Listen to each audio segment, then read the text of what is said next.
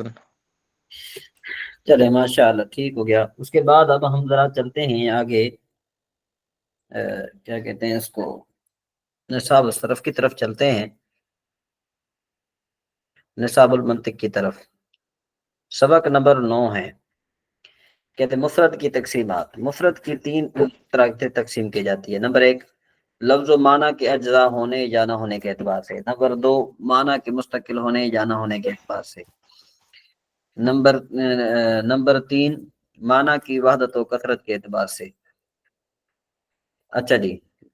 Number 1 لفظ و معنی کے اجزاء ہونے یا نہ ہونے کے اعتبار سے مفرد کی اقسام.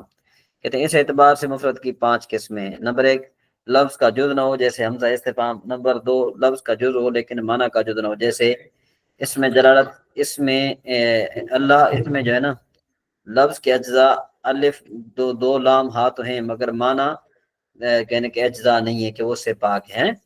اچھا نمبر 3 لفظ اور معنی دونوں کے اجزاء ہوں مگر لفظ کا جز معنی کے جز پر دلالت نہ کرے جیسے لفظ زید. وضاحت. کہتے ہیں لفظ زید کے اجزاء زا یا دال ہیں اور معنی یعنی ذات زید کی اجزاء ہیں جیسے مفہوم حیوان، مفہوم ناطق اور مفہوم شخص. لیکن لفظ کے اجزاء معنی کے اجزاء پر دلالت نہیں کرتے، یعنی ذا سے مفہوم حیوان یا سے مفہوم ناطق وغیرہ مراد نہیں لیتے. نمبر 4 لفظ اور معنی دونوں کے اجزاء ہوں اور لفظ کا جز معنی کے جز پر دلالت بھی کرے لیکن معنی مرادی کے جز پر دلالت نہ کرے جیسے عبداللہ جب کسی کا علم ہو. تو وضاحت کیا بنی کہ لفظ عبداللہ کے اجزاء معنی پر تو دلالت کر رہے ہیں جیسے عبد کے معنی بندہ اور اسم جلالت اللہ ذات باری پتارہ پر دار ہے، لیکن یہ وہ معنی نہیں جو یہاں عبداللہ سے مقصود ہے یعنی ذات عبداللہ سے. نمبر 5 لفظ اور معنی دونوں کے اجزاء ہوں اور لفظ کا جز معنی مرادی کے جز پر دلالت بھی کرے لیکن یہ دلالت مقصود نہ ہو جیسے حیوان ناطق جب کسی کا علم ہو. اس کی وضاحت کیا ہے کہ حیوان ناطق میں لفظ کے اجزاء معنی کے اجزاء پر دلالت کر رہے ہیں کیونکہ اس شخص کی حقیقت حیوان اور ناطق ہی ہے مگر علم ہونے کی صورت میں وہ دلالت مقصود نہیں. کیوں کہ نام رکھنے کے بعد ہمارا مقصود حیوان سے جاندار ہونا اور ناطق سے معافی ضمیر بیان کرنے والا نہیں بلکہ ان کے مجموعے سے کسی خاص پر دلالت مقصود ہے. سبق نمبر 10 انشاءاللہ تبارک و تعالی ہم آپ کی خدمت میں بعد میں پیش کریں گے انشاءاللہ. اس کے بعد آپ کی یہ ترکیب ہے جی، آج ترکیب جو ہے نہایت انشاءاللہ عمدہ ترکیب ہے، انشاءاللہ آپ کو بہت بڑا فائدہ ہوگا. جی میں ذرا کہوں گا آپ میں سے کوئی ایک پڑھے، احتشام بھائی اور مبشر بھائی آپ دونوں نے یہ پڑھنی ہے. ہاں جی سبق نمبر 11 سے شروع کریں. جی احتشام بھائی. ضرب زید عمرا ضربا شدیدا فی الغرفۃ. سوال ضرب اسم ہے یا فعل ہے سوال یا نہیں کریں، حرف ہے؟ سوال جواب نہ پڑھیں، بس صرف دارا ایسے میں یا فعل ہے یا حرف ہے، دارا فعل ہے، بس ٹھیک ہے جواب کو آپ ٹھیک چھوڑتے جائیں بس. ہے. ضرب فعل ہے. آپ کو کیسے پتہ چلا یہ فعل ہے؟ کیونکہ اس کلمہ کا وزن فعال ہے. یہ فعل ماضی کے 3 اوزان میں سے ایک ہے. یہ کلمہ معرب ہے یا مبنی ہے؟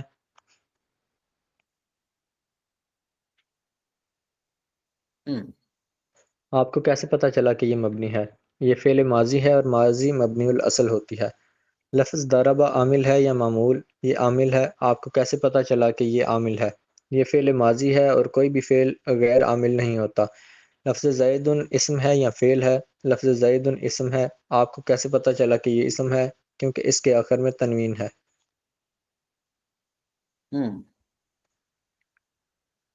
معرب ہے یا مبنی؟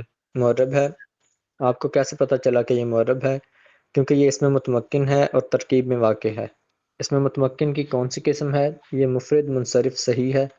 آپ کو کیسے پتہ چلا کہ یہ مفرد منصرف صحیح ہے؟ کیونکہ اس کے آخر میں حرف علت نہیں ہے۔ آگے لفظ زید ترکیب میں کیا واقع ہے؟ یہ فاعل واقع ہو رہا ہے۔ آپ کو کیسے پتہ چلا یہ فاعل واقع ہو رہا ہے؟ اگر شروع میں واحد مذکر غائب یا واحد مؤنث غائب کا صیغہ ہو، چاہے وہ فعل ماضی کا ہو یا فعل مضارع کا ہو، اور اس کے بعد اسم ظاہر ہو تو وہ فاعل بنتا ہے۔ یہ عامل ہے یا معمول؟ یہ معمول ہے۔ اس کا عامل کون ہے؟ اس کا عامل ضاربہ ہے، جو کہ فاعل ہونے کی بنیاد پر لفظ زید کو رفع دے رہا ہے۔ لفظ بکرن اسم ہے یا فعل؟ لفظ بکرن اسم ہے۔ آپ کو کیسے پتہ چلا کہ یہ اسم ہے؟ کیونکہ اس کے آخر میں تنوین ہے۔ معرب ہے یا مبنی؟ معرب ہے۔ آپ کو کیسے پتہ چلا کہ یہ معرب ہے؟ کیونکہ یہ اسم متمکن ہے اور ترکیب میں واقع ہے۔ اس میں متمکن کی کون سی قسم ہے؟ یہ مفرد منصرف صحیح ہے۔ آپ کو کیسے پتہ چلا کہ یہ مفرد منصرف صحیح ہے؟ کیونکہ اس کے آخر میں حرف علت نہیں ہے۔ مفرد منصرف صحیح کی ترکیب کس طرح کی جاتی ہے؟ مفرد منصرف صحیح اس کے تینوں اعراب لفظی رفع ضمہ کے ساتھ، نصب فتحہ کے ساتھ اور جر کسرہ کے ساتھ۔ اگر مرفوعات میں سے ہو تو اس کو مرفوع لفظاً کہا جاتا ہے، اگر منصوبات میں سے ہو تو اس کو منصوب لفظاً کہا جاتا ہے، اور اگر مجرورات میں سے ہو تو اس کو مجرور لفظاً کہا جاتا ہے۔ بکرن ترکیب میں کیا واقع ہو رہا ہے؟ یہ مفعول بھی واقع ہو رہا ہے کیونکہ اس پر فعل واقع ہو رہا ہے۔ اس کا عامل کون ہے؟ اس کا عامل لفظ ضاربہ ہے، جو کہ اس کو مفعول بھی ہونے کی وجہ سے نصب دے رہا ہے۔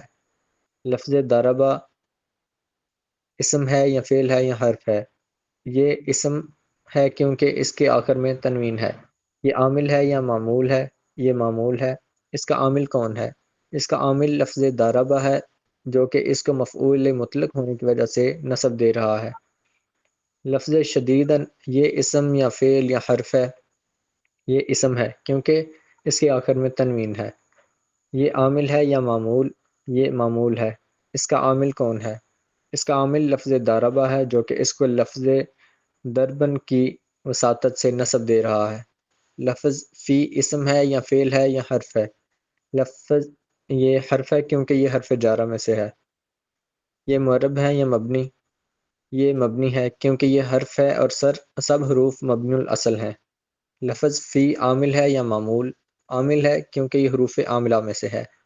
لفظ الغرفۃ اسم ہے یا فعل ہے یا حرف ہے؟ یہ اسم ہے کیونکہ اس پر الف لام داخل ہے۔ یہ عامل ہے یا معمول؟ یہ فی حرف جار کا معمول ہے۔ جی مبشر بھائی،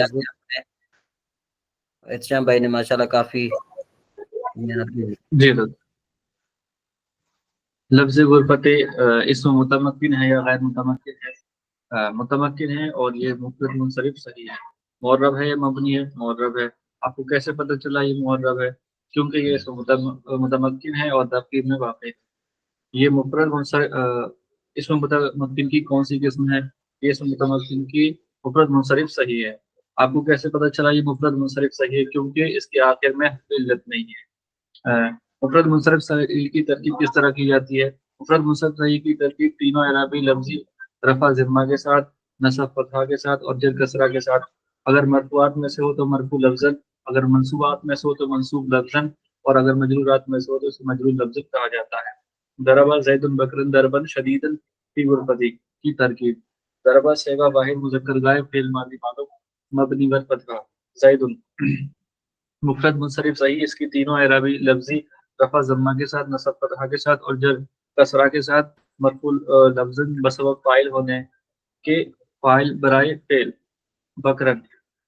مفرد منصرف صحیح، اس کی تینوں اعرابی لفظی رفع ضمہ کے ساتھ، نصب فتحہ کے ساتھ اور جر کسرہ کے ساتھ، یہاں منصوب لفظاً بسبب مفعول بھی ہونے کے مفعول بھی برائے فعل ضربن۔ مفرد منصرف صحیح کی تینوں اعرابی حالت لفظی رفع ضمہ کے ساتھ، نصب فتحہ کے ساتھ اور جر کسرہ کے ساتھ، یہاں منصوب لفظاً بسبب مفعول مطلق ہونے کے موصوف شدیداً۔ مفرد منصرف صحیح کے تینوں اعرابی لفظی رفع ضمہ کے ساتھ، نصب فتحہ کے ساتھ اور جر کسرہ کے ساتھ، یہاں پر منصوب لفظاً بسبب تابع ہونے کی صفت برائے موصوف، موصوف اپنی صفت سے مل کر مفعول مطلق برائے فعل تھی حرف جارہ از مبنیات اصلیہ مبنی پر سکون. غرفتی مفرد منصرف صحیح، اس کی تینوں اعراب لفظی رفع ضمہ کے ساتھ، نصب فتحہ کے ساتھ اور جر کسرہ کے ساتھ. مجرور لفظاً مجرور برائے جار اپنے مجرور سے مل کر ظرف لغو، متعلق برائے فعل اپنے فاعل اور مفعول بھی مفعول مطلق اور متعلق سے مل کر جملہ فعلیہ خبریہ ہوا. فائدہ جملہ جب یہ نا اس کا آپ خود مطالعہ کیجیے گا، اس کا آپ خود مطالعہ کیجیے گا، ٹھیک ہے جی. جی حضرت. ہاں